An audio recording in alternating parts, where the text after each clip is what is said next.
पहला प्रश्न पूछा गया कि ईश्वरी प्रसाद का संबंध किस घराने से है। पहले तो आपको बता दूं कि ईश्वरी प्रसाद का संबंध है कथक नृत्य से है। ठीक है, कथक नृत्य से है। तो कथक नृत्य से लखनऊ घराने से इनका संबंध है। ईश्वरी प्रसाद का संबंध किस घराने से है भैया? लखनऊ घराने से है। ये इसका राइट आंसर है। ठीक है, कुछ और की पॉइंट आपको बता देता हूँ, महत्वपूर्ण बातें आपको बता देता हूँ जो अक्सर पूछा जाता है और क्वेश्चन निश्चित तौर पे इनसे बनेगा। जैसे कि पंडित भीमसेन जोशी का संबंध किराना घराने से है। पंडित जसराज का संबंध मेवाती घराने से है। पंडित रामाश्रय झा का संबंध रामपुर सहसवान घराने से है। पंडित मल्लिकार्जुन मंसूर का संबंध जयपुर अतरौली घराने से है। पंडित अजय पोहनकर का संबंध किराना घराने से है। पंडित बिरजू महाराज का संबंध लखनऊ घराने से है, कथक से संबंधित थे। ठीक है, तो ये सारे जो फैक्ट आपको बता रहा हूँ, ठीक है, ये महत्वपूर्ण बातें जो बताई जा रही है आपको, ये आपको क्या करना है, ध्यान रखना है। ठीक है मेरे भाई, चलिए अगला प्रश्न है कि शिक्षा का अधिकार किस संविधान संशोधन के द्वारा जोड़ा गया था। बार बार जब भी आपको मौलिक अधिकार पढ़ाता हूँ, मौलिक कर्तव्य बताता हूँ, तो उसमें आपसे इसके बारे में जिक्र जरूर करता हूँ। ठीक है, तो 86वां संविधान संशोधन इसका राइट आंसर है। ठीक है, 86वां संविधान संशोधन, शिक्षा का अधिकार 86वां संविधान संशोधन के द्वारा जोड़ा गया था। ठीक है मेरे भाई, अगला प्रश्न है कि जावरा उत्सव किस राज्य में मनाया जाता है। तो जावरा उत्सव जो है ये मध्य प्रदेश के बुंदेलखंड में एरिया में मनाया जाता है। ठीक है, तो मध्य प्रदेश बुंदेलखंड इसका राइट आंसर है। ठीक है, इसे फसल कटाई के समय का नृत्य भी कहा जाता है। ठीक है, मध्य प्रदेश के कुछ और नृत्य के नाम जान लीजिए। मटकी है, आड़ा है, खड़ा नच है, फूलपति है, ग्रिडा है, सेलारकी है, सेल्भादोनी है, मंच है। ये सब जो है मध्य प्रदेश के कुछ महत्वपूर्ण लोक नृत्य हैं। ठीक है, अगला प्रश्न है कि साल्ट सर्विस शब्द का संबंध किस खेल से है। तो साल्ट सर्विस शब्द का संबंध जो है बैडमिंटन से है मेरे भाई। ठीक है, बैडमिंटन। अच्छा, बैडमिंटन खेल की उत्पत्ति अगर आपसे पूछ लिया जाए कहाँ से हुआ था, तो बैडमिंटन खेल की उत्पत्ति एशिया और यूरोप की प्राचीन सभ्यताओं में बैटल डोर मतलब बल्ला या चप्पू और शटलकॉक नामक खेल से हुई है। ठीक है, अच्छा, इसी शब्द से मतलब साठ सर्विस जो शब्द है, इसी शब्द से मिलता हुआ एक शब्द और है सर्विस। ठीक है, कंफ्यूज नहीं होना है। सर्विस शब्द का संबंध किस खेल से है? वॉलीबॉल खेल से है। ठीक है मेरे भाई, चलिए अगला प्रश्न है कि तीसरा गोलमेज सम्मेलन कब हुआ था। 1932 इसका राइट आंसर है, 1932। तीसरा गोलमेज सम्मेलन 17 नवंबर 1932 से 24 नवंबर 1932 के बीच लंदन में आयोजित हुआ था। अक्सर आपसे ये भी पूछा जाता है कि सम्मेलन किस लिए हुआ था। तो साइमन कमीशन की जो रिपोर्ट थी उस पर चर्चा करने के लिए इसको आयोजित किया गया था। इस सम्मेलन में भारतीय राष्ट्रीय कांग्रेस और गांधी जी शामिल नहीं हुए थे। कौन शामिल हुआ था?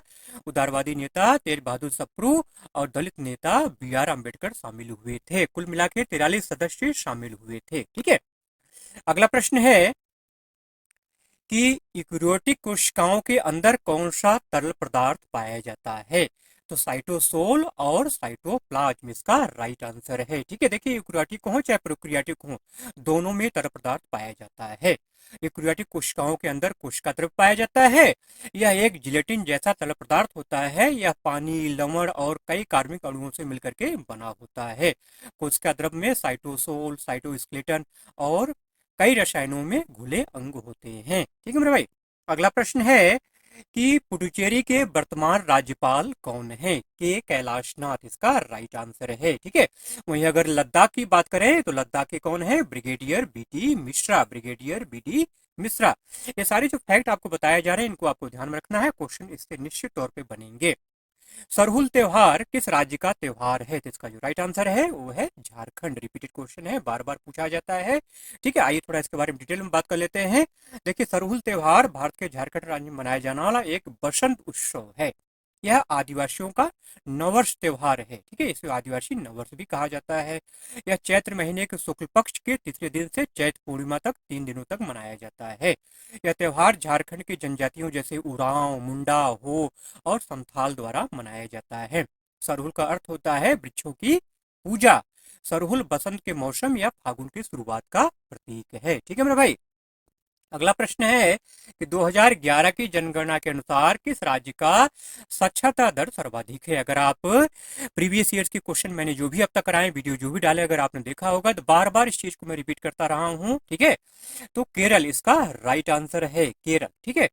केरल की पुरुष साक्षरता दर 96.11% है, महिला साक्षरता दर 92.07% है, और केरल की कुल साक्षरता दर कितनी है, 94% है। बार बार पूछा जाता है कि केरल की कुल साक्षरता दर कितनी है 2011 के जनगणना के अनुसार, 94 आपको ध्यान में रखना है।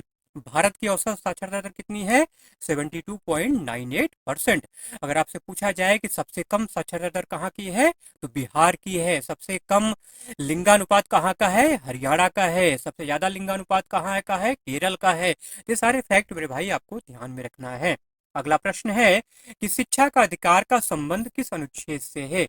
अनुच्छेद 21A, अनुच्छेद 21A आपको ध्यान में रखना है, कंफ्यूज नहीं होना है, ठीक है। यह एक मौलिक अधिकार है।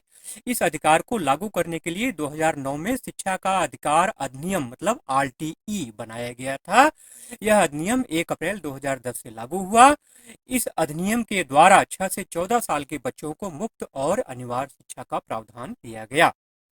अगला प्रश्न है कि वर्ष 2023 में किस क्रिकेटर को पर्पल कैप से सम्मानित किया गया। पर्पल कैप हो चाहे ऑरेंज कैप हो, यहाँ से क्वेश्चन निश्चित तौर बनते हैं। तो मोहम्मद शमी इसका राइट आंसर है, ठीक है।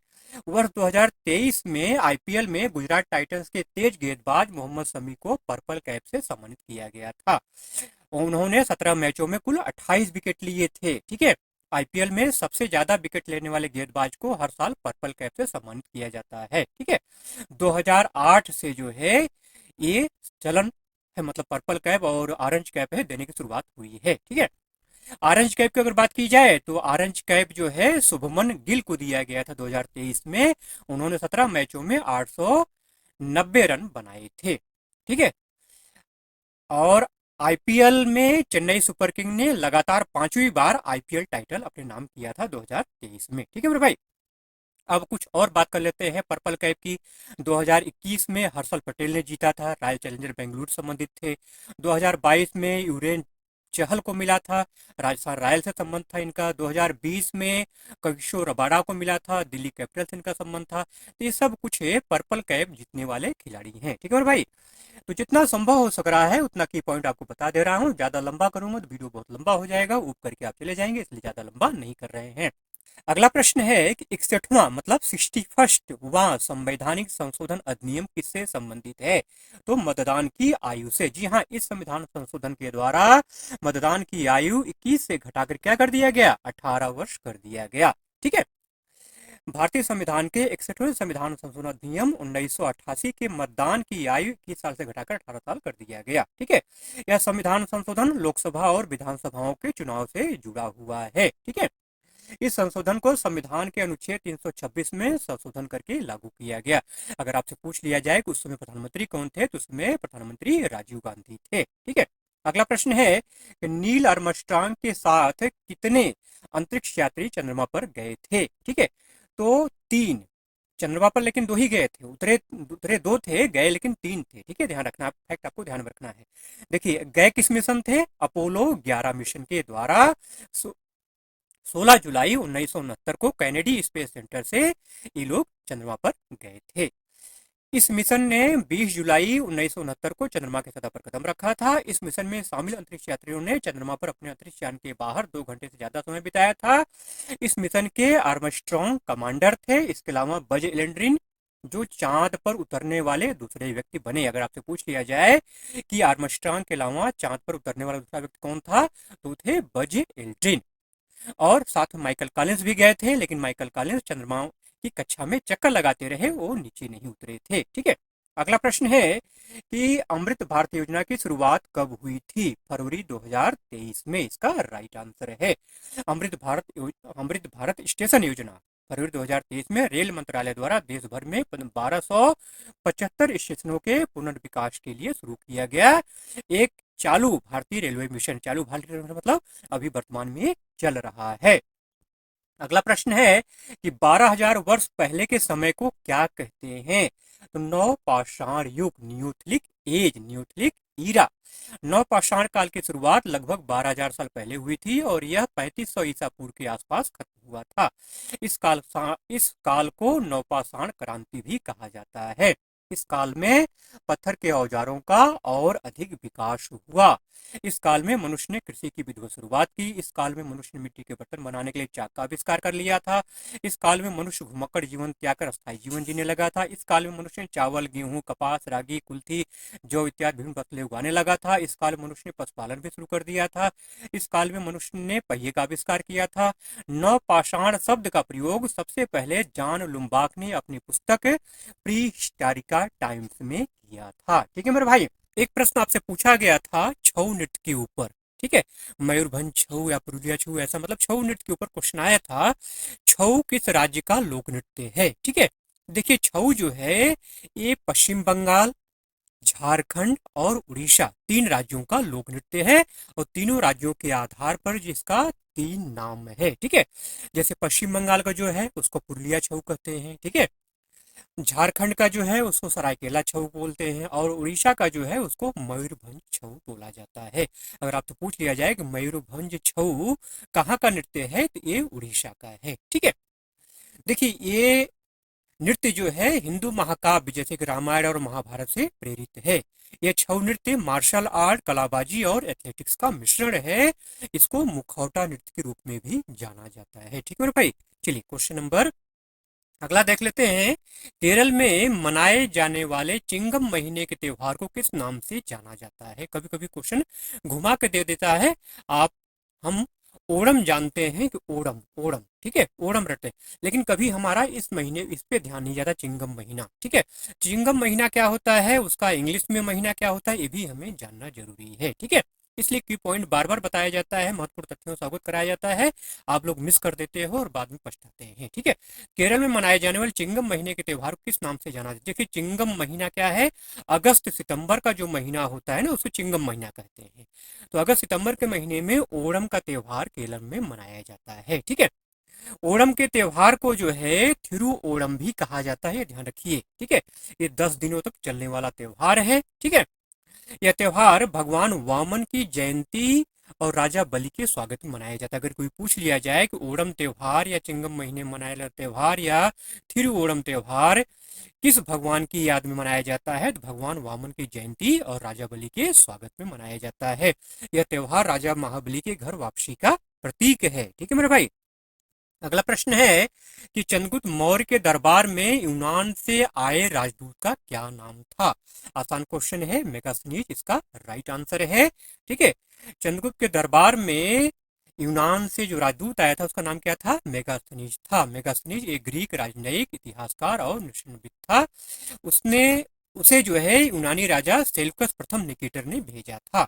सेल्यूकस प्रथम निकेटर कौन था? ये सिकंदर महान का एक सेनापति था।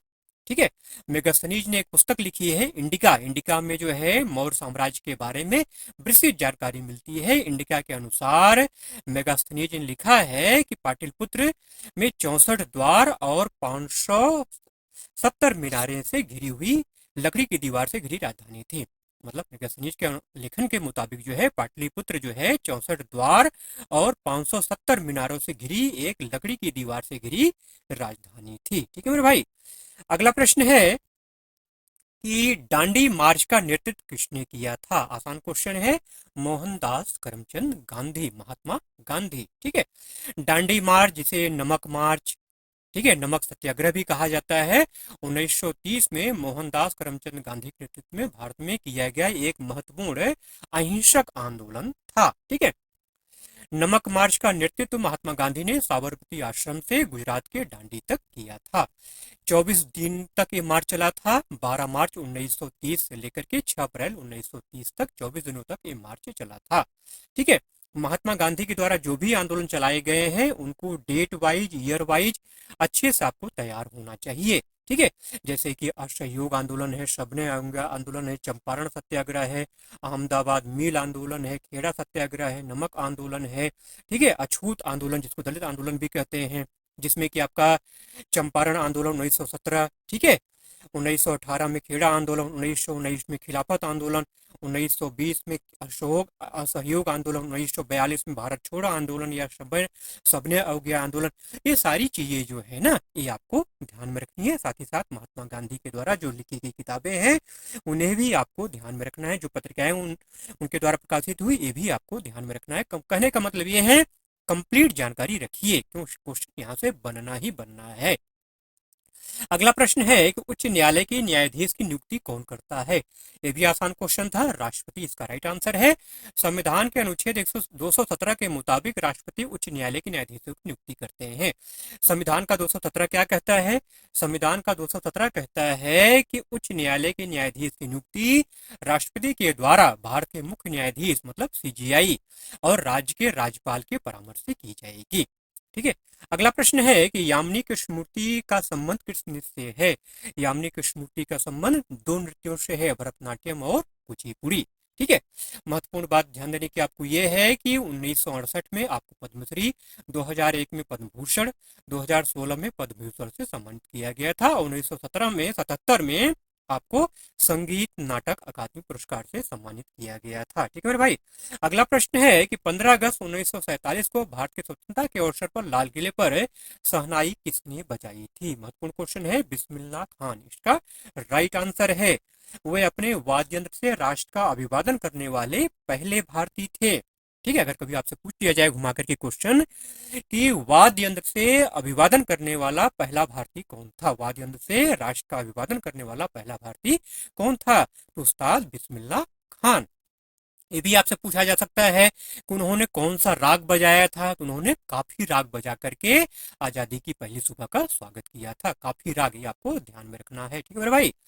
अब पुरस्कारों की बात कर ले तो 2001 में भारत रत्न दिया गया, 1968 में पद्म भूषण दिया गया, 1980 में पद्म विभूषण से सम्मानित किया गया और 1961 में पद्मश्री से सम्मानित किया गया। मतलब भारत के चारों जो महत्वपूर्ण नागरिक पुरस्कार हैं उनसे उस्ताद बिस्मिल्लाह खान को सम्मानित किया गया है। अगला प्रश्न है न्यूनतम समर्थन मूल्य एमएसपी की शुरुआत कब हुई थी? एमएसपी, ठीक है, बहुत महत्वपूर्ण क्वेश्चन, क्वेश्चन रिपीट जरूर होगा, ध्यान रखिएगा। 1966-67 ये आपको ध्यान में रखना है। आइए थोड़ा इसके बारे में डिटेल में बात कर लेते हैं। देखिए न्यूनतम समर्थन मूल्य की शुरुआत 1966-67 में हुई थी। इसकी शुरुआत में गेहूं और धान के लिए की गई। तब तो कई फसलों के लिए मिलता है, लेकिन शुरुआत इसकी गेहूं और धान के लिए किया गया था। ठीक है। अगर आपसे पूछ लिया जाए कि एमएसपी का संबंध किस मंत्रालय से है, तो कृषि एवं किसान कल्याण मंत्रालय से है। और उसी से संबंधित एक संस्था है, कार्यालय है, जिसका नाम है कृषि लागत एवं मूल्य आयोग, जिसको बोलते हैं CACP। ये एमएसपी की घोषणा करता है। एमएसपी की घोषणा साल में 2 बार रबी और खरीफ फसल के मौसम में की जाती है। ठीक है। कभी कोई घुमाने के लिए पूछ सकता है क्या इसका संबंध पंचवर्षीय योजना से है? नहीं, CACP का संबंध या न्यूनतम समर्थन मूल्य एमएसपी का संबंध पंचवर्षीय योजना से दूर दूर तक नहीं है। अच्छा, वर्तमान में कृषि एवं किसान कल्याण मंत्री कौन है? श्री शिवराज सिंह चौहान है। ये ध्यान रखना है आपको, करंट अफेयर। ठीक है। अगला प्रश्न है कि निम्नलिखित में से कौन सी पर्वत श्रृंखला नर्मदा ताप्ती नदियों के बीच और सोन नदी के दक्षिण में स्थित है? ठीक है। तो सतपुड़ा मैकाल रेंज इसका राइट आंसर है। आइए थोड़ा इसके बारे में की पॉइंट देख लेते हैं। देखिए यह पर्वत श्रृंखला मध्य भारत में फैली हुई है। यह पर्वत श्रृंखला नर्मदा और ताप्ती नदियों के बीच जल विभाजन करती है। यह पर्वत श्रृंखला राजपीपला पहाड़ी, महादेव पहाड़ी और मैकाल श्रेणी के रूप में पश्चिम से पूर्व की ओर फैली हुई है। नर्मदा नदी कहाँ से निकलती है? नर्मदा नदी पूर्वी मध्य प्रदेश से निकलती है और बिंद श्रृंखला और सतपुड़ा श्रृंखला के कंटकों के बीच एक संकीर्ण घाटी के माध्यम से पूरे राज्य में पश्चिम में बहती है। अरब सागर में गिरने वाली नदी है। ठीक है। ताप्ती नदी का उद्गम कहाँ है? ये भी सतपुड़ा के पूर्वी मध्य भाग में इसका उद्गम होता है। दोनों नदियां अरब सागर में गिरती हैं, पश्चिम में बहती हैं, पश्चिम दिशा की ओर बहती हैं, मतलब उल्टा बहती हैं। ठीक है मेरे भाई। अगला प्रश्न है कि न्यूनतम आवश्यकता कार्यक्रम एमएसपी से मिलता जुलता क्वेश्चन है। एमएनपी किस पंचवर्षीय योजना में शुरू किया गया था? तो पांचवी पंचवर्षीय योजना इसका राइट आंसर है। पांचवी पंचवर्षीय योजना कब से कब तक थी? 1974 से 1978 तक थी। इसमें अगर कभी आपसे पूछ लिया जाए कि एमएनपी जो है इसकी शुरुआत किसने की थी, किसने लॉन्च किया था, तो दुर्गा प्रसाद धर, ये आपको ध्यान रखना है, दुर्गा प्रसाद धर। क्वेश्चन रिपीट हो सकता है। क्यों लॉन्च किया गया था? इस कार्यक्रम का मकसद कुछ बुनियादी जरूरतें पूरी करके लोगों के जीवन स्तर में सुधार करना था। ठीक है। अगला प्रश्न है, जनसंख्या से संबंधित क्वेश्चन पूछा गया कि भारत का सबसे कम जनसंख्या वाला केंद्र शासित प्रदेश कौन सा है? तो लक्षद्वीप इसका राइट आंसर है। ठीक है। लक्षद्वीप क्षेत्रफल के हिसाब से भी भारत का सबसे छोटा केंद्र शासित प्रदेश है। वहीं राज्यों की अगर बात करें तो सिक्किम जो है भारत का सबसे कम आबादी वाला राज्य है। ठीक है मेरे भाई। अगला प्रश्न है कि किस संघ के जंतु छिद्र वाले होते हैं? Porifera, porous, Porifera. ठीक है। पोरीफेरा संघ के जंतु क्या होते हैं? छिद्र वाले होते हैं। इन्हें आमतौर पर स्पंज के नाम से जाना जाता है। ये बहुकोष्ठीय जीव होते हैं और इनके शरीर में हर जगह क्या होते हैं? छिद्र होते हैं। पोरीफेरा संघ के कुछ उदाहरण हैं स्पोंजिला और साइकोन। ठीक है। चलिए इन्हीं प्रश्नों के साथ आज की वीडियो का एंड करते हैं। ठीक है। अगर प्रश्न अच्छे लगे हों तो प्लीज वीडियो को एक लाइक जरूर से कर दीजिएगा। चैनल पर अगर नए हैं तो सब्सक्राइब करके बेल आइकन जरूर से प्रेस कर लीजिएगा। वीडियो को अगर पीडीएफ आप चाहिए तो आपको टेलीग्राम चैनल का लिंक डिस्क्रिप्शन में दिया हुआ है, जाके वहां आपको कमेंट करना पड़ेगा, तो आपको वहां पे फ्री में फ्री ऑफ कॉस्ट पीडीएफ आपको मिल जाएगा। ठीक है मेरे भाई। जिस भी वीडियो का पीडीएफ आपको चाहिए टेलीग्राम चैनल ज्वाइन कर लीजिए, ज्वाइन करके कमेंट करिएगा, आपको पीडीएफ मिल जाएगा। ठीक है मेरे भाई। चलिए मिलते हैं अगले वीडियो में ऐसे ही कंटेंट के साथ। तब तक के लिए जय हिंद।